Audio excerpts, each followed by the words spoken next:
Hello, everyone, and welcome to another episode of Healing Conversations. My name is Einab Avni. I'm an energy healer and alignment coach. The energy healing modalities I use are the emotion code, body code, and belief code, and they're very helpful in helping people mainly suffering from chronic pain, chronic illnesses to help to heal and to reduce their symptoms. This podcast is here to bring the awareness of healing yourself naturally. It's a vision and a mission that is close to my heart. So I'm very pleased for everyone that is here to watch or listen. But let's get started. Today with me, Gauri Junnarkar. Yeah, Gauri, it's so lovely to have you here. Welcome. Thank you so much, Inam. I'm really so grateful for this opportunity, and I'm so excited to talk more about the Ayurveda and nutrition aspect. So thank you so much. Wonderful, wonderful. So yes, Ayurveda. I've heard so much about it. You have all the answers. Let's get started. Tell us a little bit about you and what brought you to where you are today. Sure, sure. So a little bit about myself. I'm the founder of Ayurnutrition, which is an integrative and holistic wellness practice here in Dallas, Fort Worth, in Texas. And what we do is we integrate the ancient wisdom of Ayurveda with modern nutrition.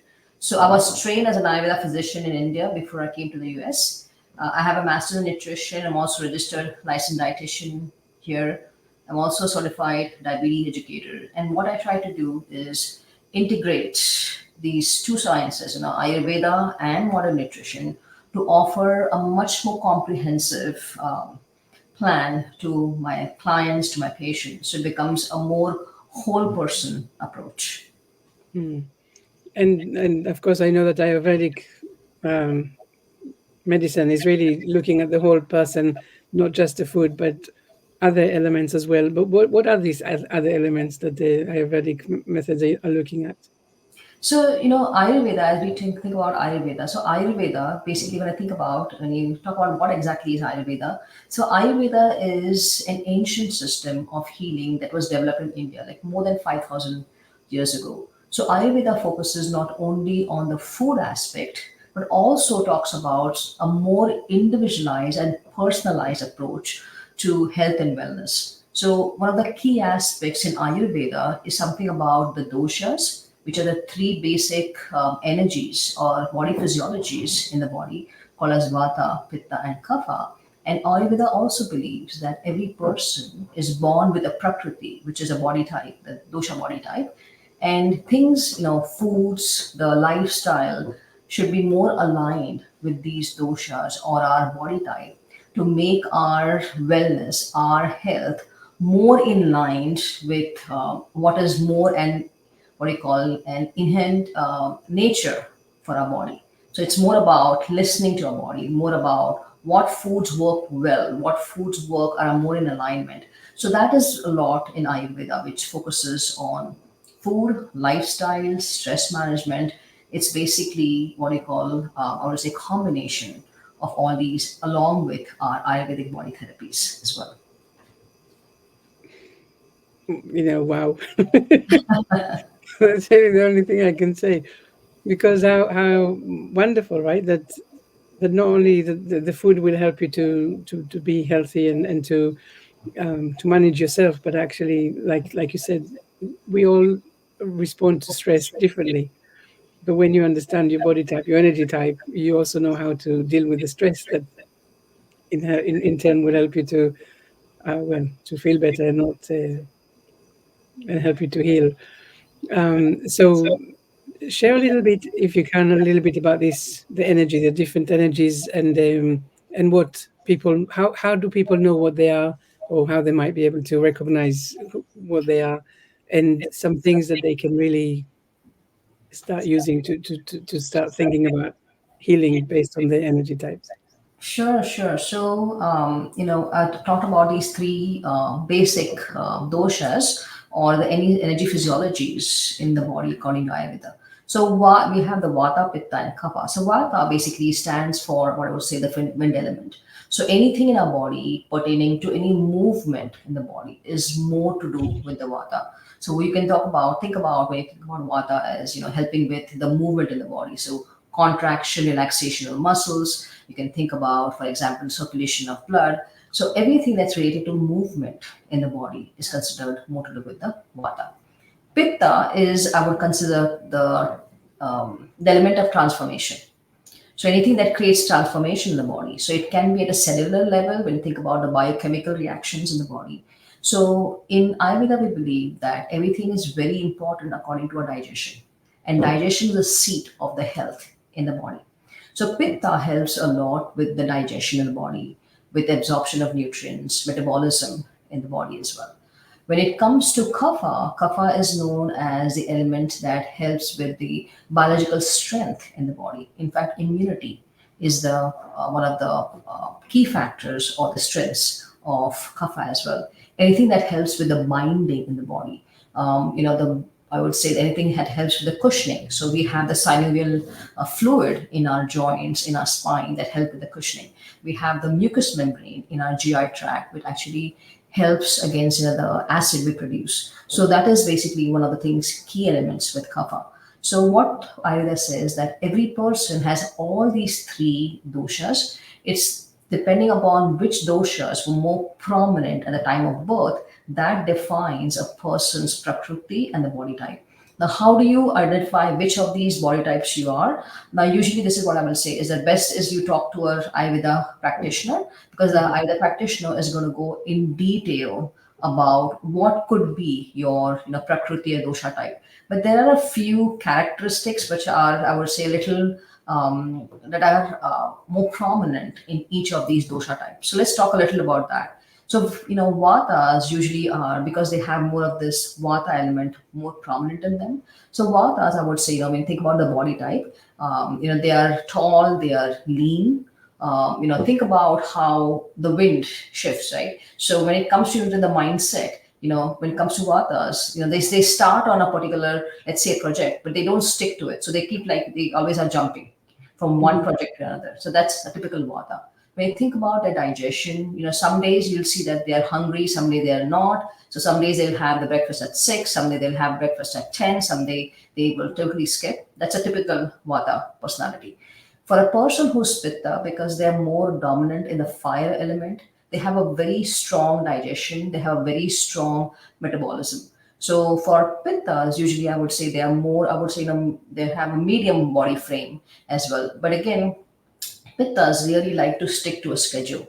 So they're really, I would say, type A personality as well. Think about, the flame or the fire, right?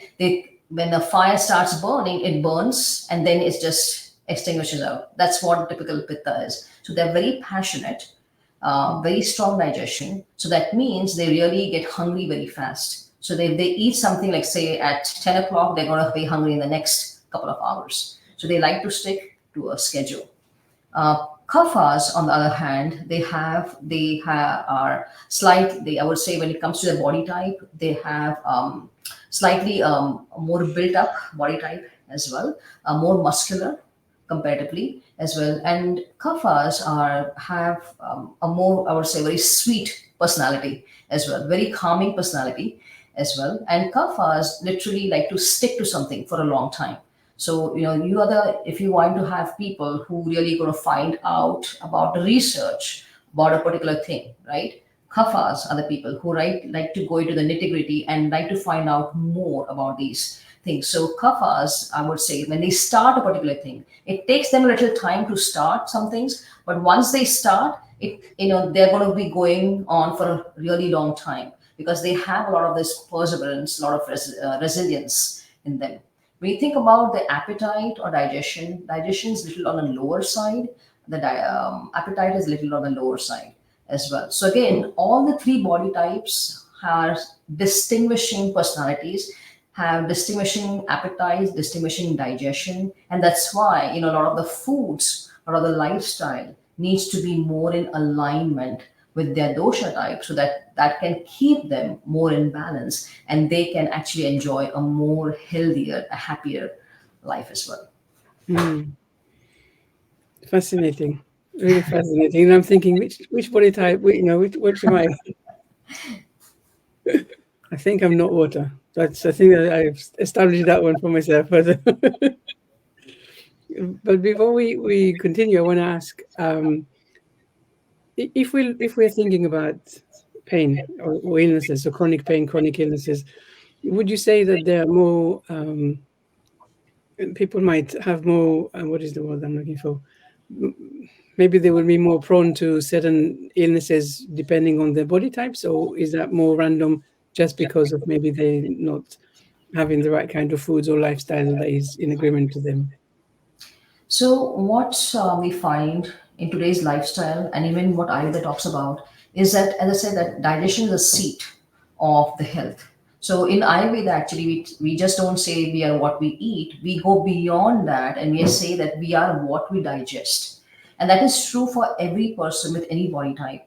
So even though vatas have more of the wind element, yes, they are more prone to any disorders, pertaining to joints, bones, and things. A lot of times, they may have a higher incidence when it comes to pain as well.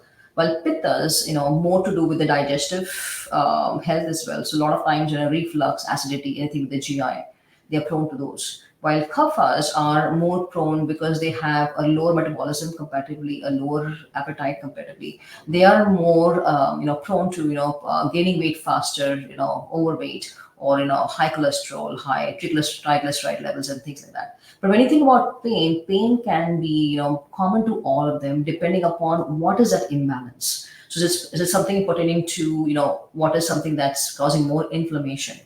And that is something we also have to think about, is that is there something that's causing chronic inflammation in the body? Is it the food? Is it the lifestyle? Is it the stress? Because a lot of times we see that pain can be a sign of a long-term, accumulation of, chronic stress or chronic inflammation as well. So it's very important to think about what is the root cause and what is causing that pain and where is it actually located, and that gives us a lot more cues and clues regarding, is it the body type or is it the imbalance of any of the dosha that are basically causing that particular pain as well. Mhm. And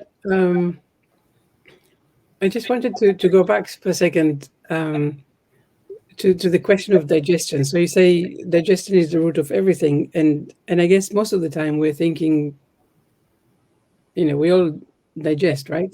But what are the how come this is the core of everything that you look at? What are the challenges that we have with digestion? What how do we know that we have a good digestive system? What are we looking for? Sure, very good question. So when you think about, whether, how good is the digestion, if you want to think about that, is that think about from, when did you have your last meal. So let's say you had a breakfast in the morning, think about when do you get hungry, right? So let's say you had your breakfast at 8. Are you getting hungry in the next 2 hours? Are you getting hungry in the next 5 hours? Or, you had that meal and you're not going to be hungry until the next evening. Where are we with that, right? Typically, when we start without we have any meals, you want to have something in the next, I would say, 4 hours. You need to feel that signs of hunger. Okay, that is a sign of good digestion. Even when you think about, for example, when it comes to our bowel movements, are we regular with the bowel movements? And usually, I would say our bowel movements are a window to our GI health. That gives us a lot of cues whether, are we evacuating, our bowel movements are regular every day. Because if we are constipated a lot of times, is that a backup? Is that causing more reflux, right? So that is all these symptoms you want to think about. Also, after having a meal, right, how do you feel? Like, are you feeling more energetic or are you feeling more sleepy? Are you feeling low in energy? Are you feeling that, a lot of times people have, different, they may react to different foods depending upon what type of foods they have, right? If it's a lot of acidic foods, a lot of fried foods, a lot of food that don't align with them, they're going to find symptoms or signs in the next 30 minutes. So a lot of times the body is giving you the cues. So how do we know our digestion is better as well? Is to, again, in the next, I would say, 30 minutes, 1 hour, see how our body is reacting to those foods as well. Are you feeling better after having this food? Are you feeling more energetic? Or are you feeling more sleepy? Are you feeling that your bowel movements are getting affected as well? How are bowel movements next day? Are you having regular bowel movements as opposed to that if you're having more constipation as well? right? So these are the signs which tell us how good our digestion is as well. So when I'm thinking about what you're saying, I feel like there's a lot of things with the natural foods, right? The good foods, the whole foods that we used to have, but then thinking about the fast foods and processed foods that we have at the moment, and imagining that the processed food is probably impacting all the different body types in similar ways, or actually are the ones that dealing with it better than others. So, how do different people with different dosha types, how they react to different foods? Again, depends upon what their dosha type is. So, for example, as I said that out of Vata, Pitta, and Kapha, Pittas have the most prominent digestion. So that means they are able to digest different foods better compared to all the three body types as well. Vatas, depending upon if they have food that are more airy, more cold, right, they are going to have a lot more gas, okay, or a lot more symptoms of bloating and things as well. Like pittas, they are able to digest both cooked and let's say a lot of leafy greens and salads really well because the digestion is really well. While kaphas, because they have a slower digestion, you want to have food that are more warm, which are easy to digest. You want to have food which have a lot more of the spices, which actually help with the digestion. So different dosha types will respond to different foods depending on what they are. But when it comes to any kind of processed foods, yes, all the body types definitely you're going to see different reaction with them depending upon how good the digestion is as well. And so, how do you work with people? What is the kind of the process that you go through? So usually when I have a client who contacts me, we talk about first what their health and wellness goals are, and to talk about where do they see themselves in the next 3 months, 6 months. What is their vision for them in the next 3 to 6 months, and then we chart up, look at what could be their body type as well. I go a lot in detail in their history to try to look at cues. And even when I currently we do all our sessions by telehealth, video conferencing. Even when we are talking to them, I look at cues. For example, how is their hair? How is their eyes? What is how is the skin as well? To give me cues about are there any imbalances I'm looking at as well. A lot of times when they tell me about their signs and symptoms, that also gives me cues regarding are there any imbalances as well. We also have them, fill up our questionnaire to give us cues about what could be their body type as well. And that all this information helps me understand what could be their body type and where exactly they are with their currently are there any imbalances. So in Ayurveda, we have two particular concepts, which is called the Prakriti, which is your dosha type, which is the original body type with what we are born with. And Vikruti is the imbalance. That means if you start with a Pitta, are you showing more of a Kapha dosha type right now? Because there's a lot more imbalance. There are a lot more Kapha that has increased in your body compared to the Pitta that you already had.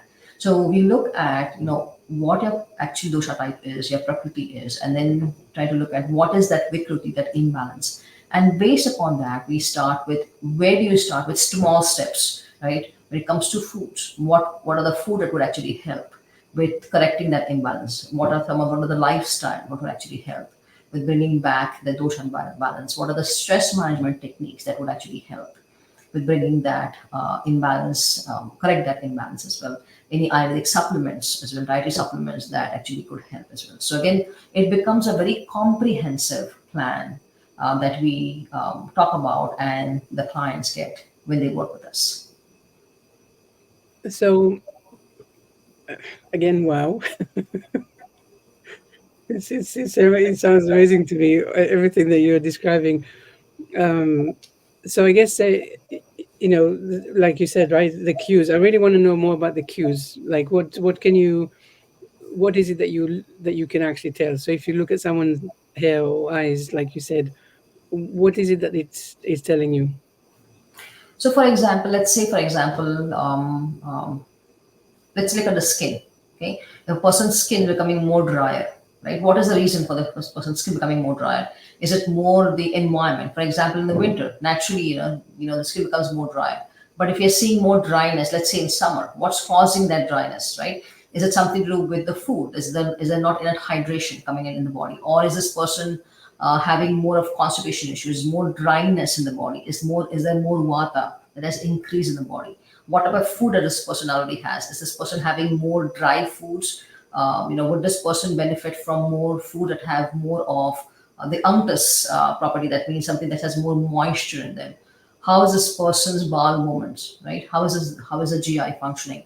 How is the digestion for this person? So again, we go a lot more in depth to look at what is the root cause, what is causing that imbalance, and what can we do to help bring that, bring everything back into the balance. So even something like as simple as dryness on the skin, or for example, let's say the hair, right? Is there more dryness in the hair? Or for example, a person is having more redness on the skin, right?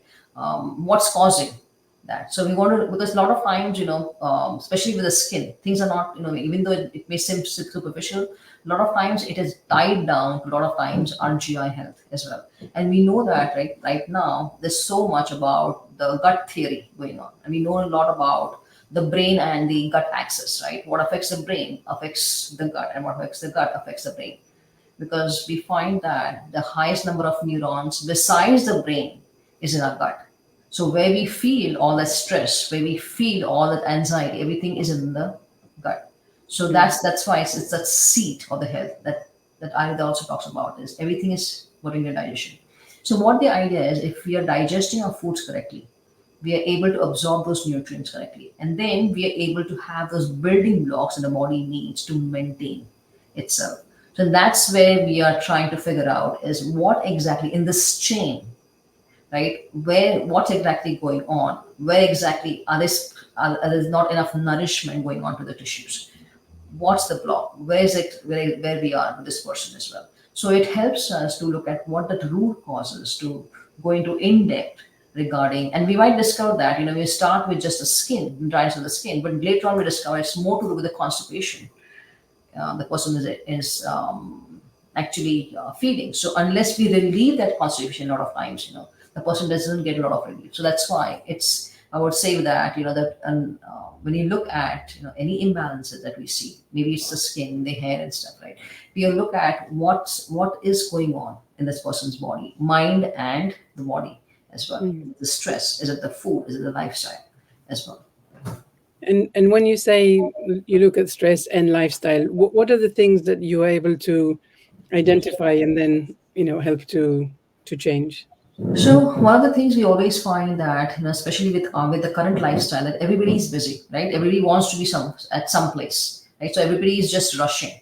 So we talk about how we can slow down, how important it is, right? It may be as simple as, if you're having a meal, right? Making sure that everything, all the electronics are shut around us, and we completely focus on our meal. We enjoy our meal. We actually understand what the taste of that particular food is. We understand the texture of the food. We're taking time to actually chew that food, right? And it's not that we're just sitting in front of the computer and just having our meals in 5 minutes and we're done, right? So it takes some time for even the brain to register once we have a particular food as well. So we are taking that time to actually enjoy that meals as well. So also, think about when it comes to the stress, is that think about, can we add in any stress management techniques? For example, one of the most powerful techniques in Ayurveda, when it comes to any of the Ayurvedic therapies, is especially something called as Abhyanga, which is a self massage. So this self massage is done with oils. Now, depending upon what your body type is, we have different oils for different body types. So, for example, let's say for a person who's Vata, and you want something which is something more invigorating. You need something which has more of a hot potency, something which is more warm in nature. So something like maybe doing a self massage with a sesame seed oil for people who are Vata, they would be more beneficial for that. Person who is Pitta, because they have more of the fire element, they're always very hot. We need something that's exactly opposite. So something like a cooling oil, something like coconut oil, is something more soothing and more nourishing for Pittas to help them calm down as well. For Kaphas, again, we need something which is something a little more invigorating. So again, the sesame seed oil, which is considered more warm in nature, works wonders for Kaphas as well. So again, Abhyanga, simple self massage that we can do, like it may be from your head to your toes, but even 5 minutes, something as simple as like you're applying lotion to your body, just applying some oil to your body, and that soothing touch, that soothing massage that we do, that is so very soothing for the body, so very calming for the body. Because what happens is, just to give you an example, just below our skin, we have something called a lymphatic system. So the lymphatic system actually, when we do a simple, gentle stroke with the Abhyanga, it actually what we find is that the simple stroke actually may increase the lymph flow in the body. And the lymph flow is actually connected with more detox in the body. So naturally, if we find when we do a simple self massage, a simple Abhyanga, even 5 to 10 minutes every day, not only it helps us to have better stress management, but also it helps to reduce a lot of cortisol levels. The stress hormones helps a lot with toning the muscles and helps a lot with giving luster to the skin. So a lot of benefits with something as simple as Abhyanga. The other things we can also add when it comes to stress management or lifestyle can also be, you think about yoga as well. Excellent for the endocrine system as well. Something as simple as the breathing techniques, which is called the pranayama, right? That also can be added. Meditation can be added. So again, throughout the day, depending upon how much time a person is able to actually, put it into their schedule, we make it more personalized. To let's start with few things and see how the person is doing, and then slowly we add a few more things. Mm. And so tell me where so now you said you're combining the Ayurveda with modern nutrition. Where is that combination? How does that look like? So, just to give you an example, let's say for a person, let's say, because I'm a certified diabetes educator, so just to give you an example, let's say for a person, let's say wants to have an integrative approach with diabetes, right? So, when it comes to modern nutrition, one of the things we focus on definitely is, how much is the carb intake? Are we having enough proteins, right? What type of fats are we having as well? Are we having enough fiber as well? So when we're combining that with Ayurveda, we go a little more in depth to look at what is a person's body type, and depending upon that body type, we will look at the particular food, for example, for particular carbs that are going to be more in alignment for this person, for this body type. What would be the lifestyle that we can add in for this person that becomes more in alignment for this person? So what it helps us is not only look at with the modern nutrition aspect, that we are also looking at the carb count, we're looking at the protein intake, but again, making it more personalized for this person when we think about that body type, the dosha type, and again, which foods exactly would align with that person, what lifestyle would align with the person. And that's how we synergize both Ayurveda and modern nutrition to bring in a more comprehensive approach to the person's wellness as well. So normally, for if it was just modern nutrition, then it would basically be a one size fits all kind of thing. Maybe there would be some things that you take into account, like intolerances and stuff like that. But when you combine it with Ayurveda, you tailor it to the person. It is very personalized. Correct, correct. And with modern nutrition too, right now the push is to make things even more individualized. So even for the car, when I see a client for, let's say, nutrition counseling, we also try to make it personalized for them as well, depending upon the height, the weight, depending upon what their health and wellness goals are, what their labs look like. And again, if you're looking at, let's say, it's especially for diabetes.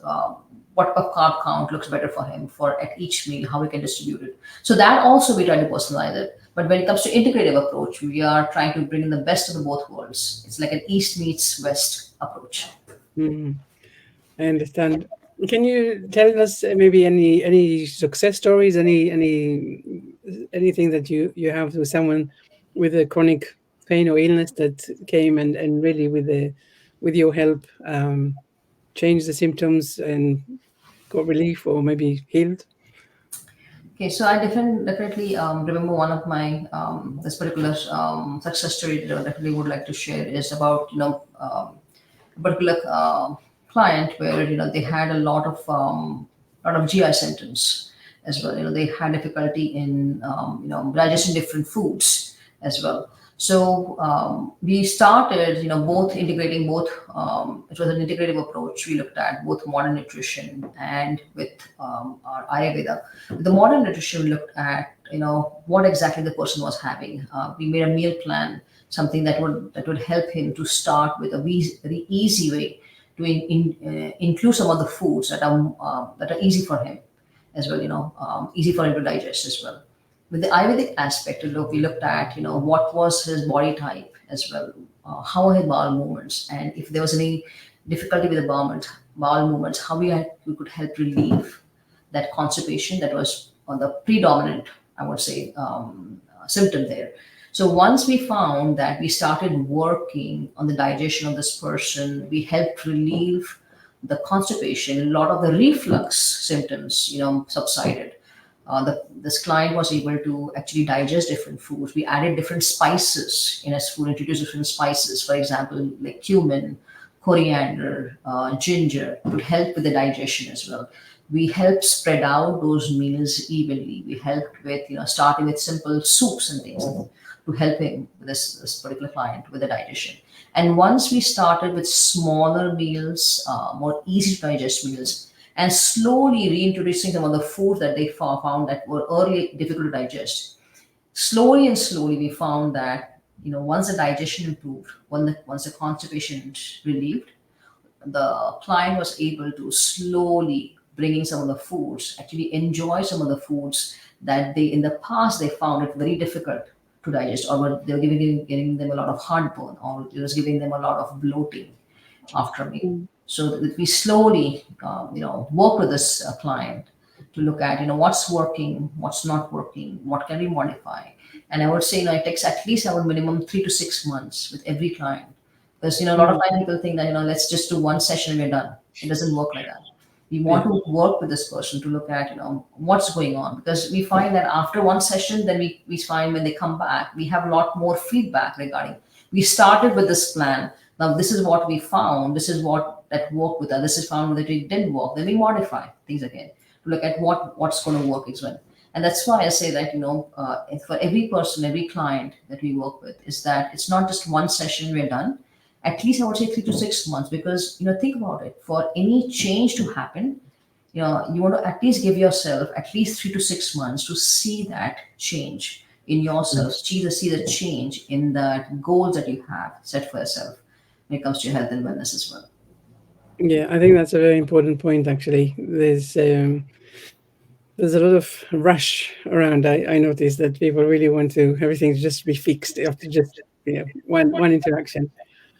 But I want to ask one more question, and that is really around constipation. Because constipation, I know that it's I see it with so many of my clients, and of course, when people are suffering from chronic pain or illnesses, and a lot of the time, a side effect to the medicine that they're taking is really constipation. So, what are some things that people can really do already to even before understanding what is the right food for them and stuff like that? What is some of the things that they can do to help relieve the constipation? Sure, sure. So there's a lot of different factors. So first, definitely, I would say hydration, making sure you're getting enough fluids for the day as well, enough water you're having. Second important thing, there's enough fiber in the foods, right? So they're having enough vegetables, enough fruits throughout the day. That helps to push out and helps to relieve a lot of times, the constipation helps to have more, I would say, regular bowel movements as well. The third important thing is also stress. Stress management is important too, because a lot of times when we are stressed, a lot of times we feel that stress in our gut a lot of times, right? So we also want to think about stress management being an important part when it comes to constipation relief as well. And fourth important thing I would say is the schedule of meals. Very important, because sometimes we don't follow a schedule. Sometimes people eat meals any time of the day, especially with lunch. They, between 12 to 1, we find that the body produces the best enzyme for digestion. So we really want to hone on to that effectiveness of those enzymes during that time. So want to make sure that you're having a bigger meal around 12, a smaller, what is a medium-sized breakfast to begin with, and a lighter meal of the day in the evening, because our digestion is slow in the evening, our metabolism is slow in the evening.